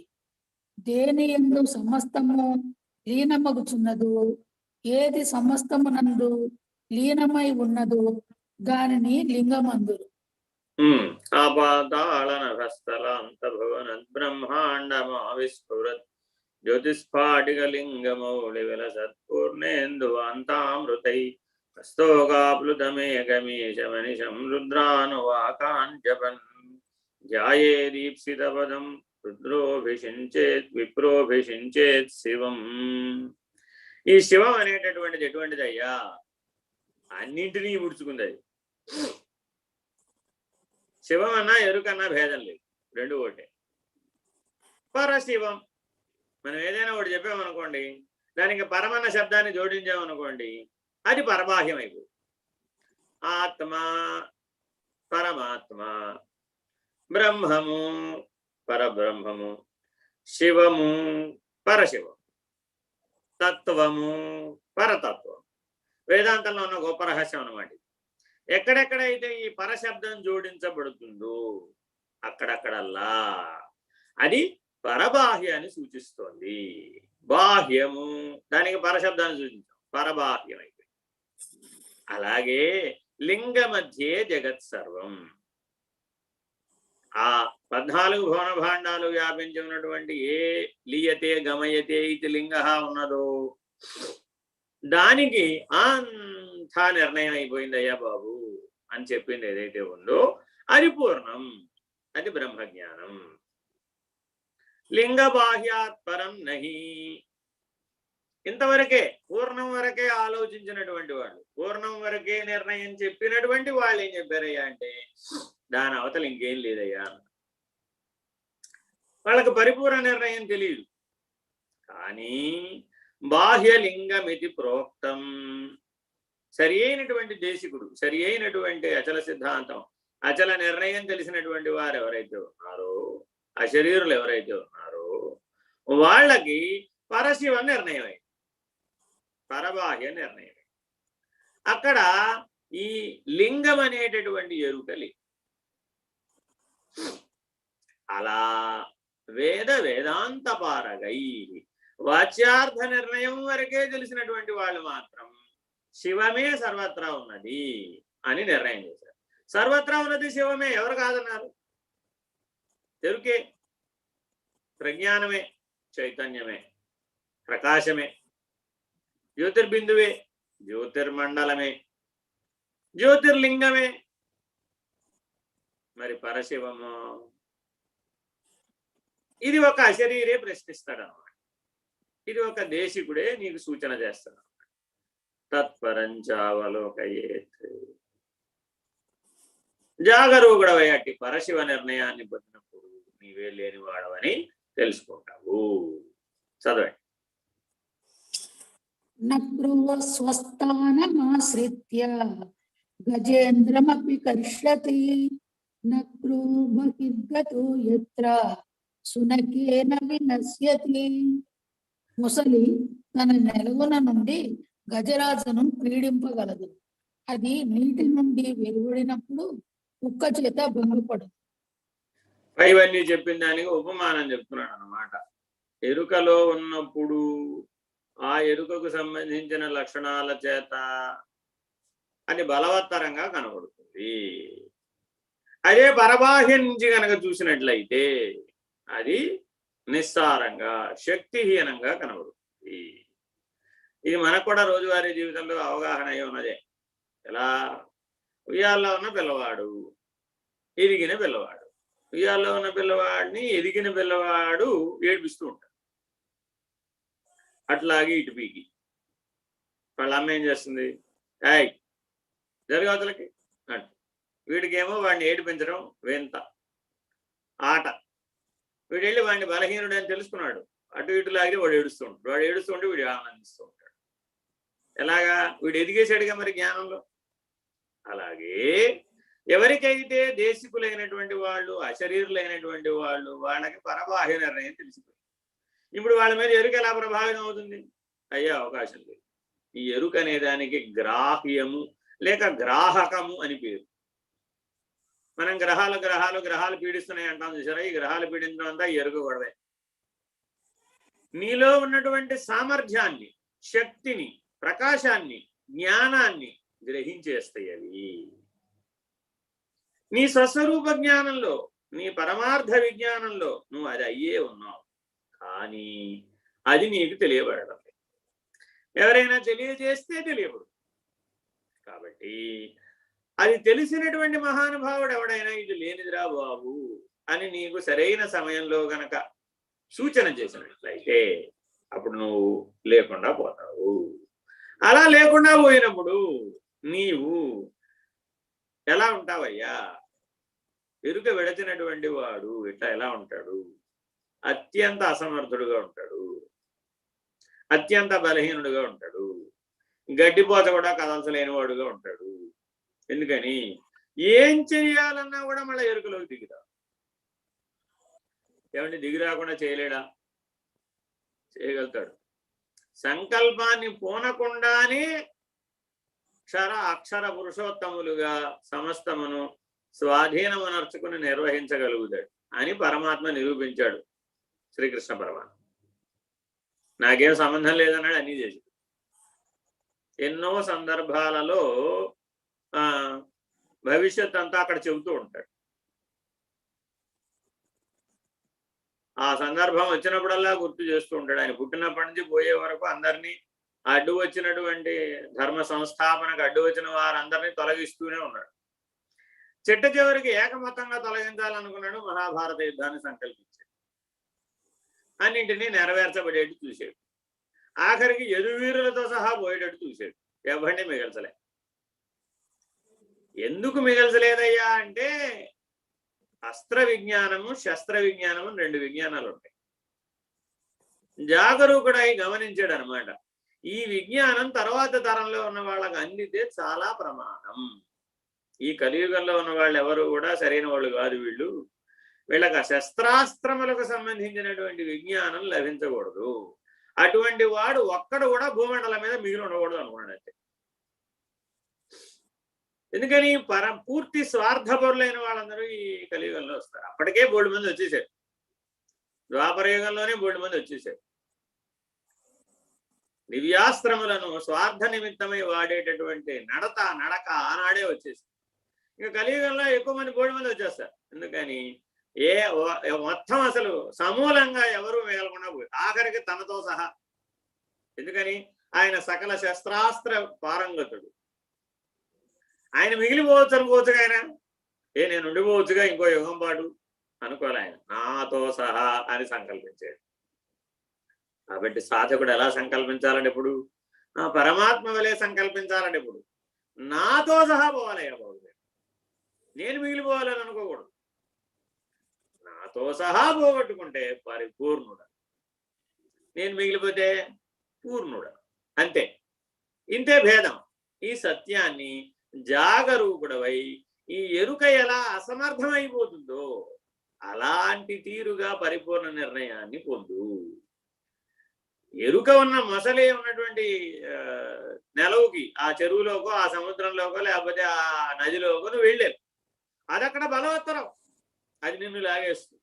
అక్కడికి నువ్వు వెళ్ళమాక, దాన్నే బయటకు వచ్చేటి చెయ్యి. పరబాహ్య స్థితిలో నువ్వు నిర్ణయం పొంది నీవు ఆ ఎరుక నిన్ను అంటబోగ రాగానే అది ఎప్పుడైతే దాన్ని నెలవు నుంచి తప్పుకున్నదో అది బలహీనమైపోయి లేకుండా పోతుంది. కాబట్టి నిన్ను నువ్వు పోగొట్టుకునే పనిలో పడితే చాలు, ఎరుక అదే పోతుంది. నువ్వు ప్రత్యేకంగా ఎరుకను పోగొట్టడానికి ఏం ప్రయత్నం చేయక్కర్లే. ఆయనంటే పరమాత్మ కాబట్టి మహాభారత యుద్ధంతో మొత్తం పోయేట్టు చేశాడు. ఇప్పుడు మనం మళ్ళా ప్రత్యేకంగా మహాభారత యుద్ధం ప్రకటించక్కర్లేదు ఎవరి మీద. నువ్వేం చేయాలట? సాధకుడైనటువంటి వాడు తనను తాను తెలుసుకొని తనను తాను పోగొట్టుకున్న చాలు. హరి ఓం శ్రీ గురుభ్యో నమః. హరి ఓం. పూర్ణమదః పూర్ణమిదం పూర్ణాత్ పూర్ణముదచ్యతే పూర్ణస్య పూర్ణమాదాయ పూర్ణమేవావశిష్యతే. ఓం తత్సత్. ఓం శాంతి శాంతి శాంతి. హరి ఓం. శ్రీ గురుభ్యో నమః. హరి ఓం. నారాయణ నారాయణ.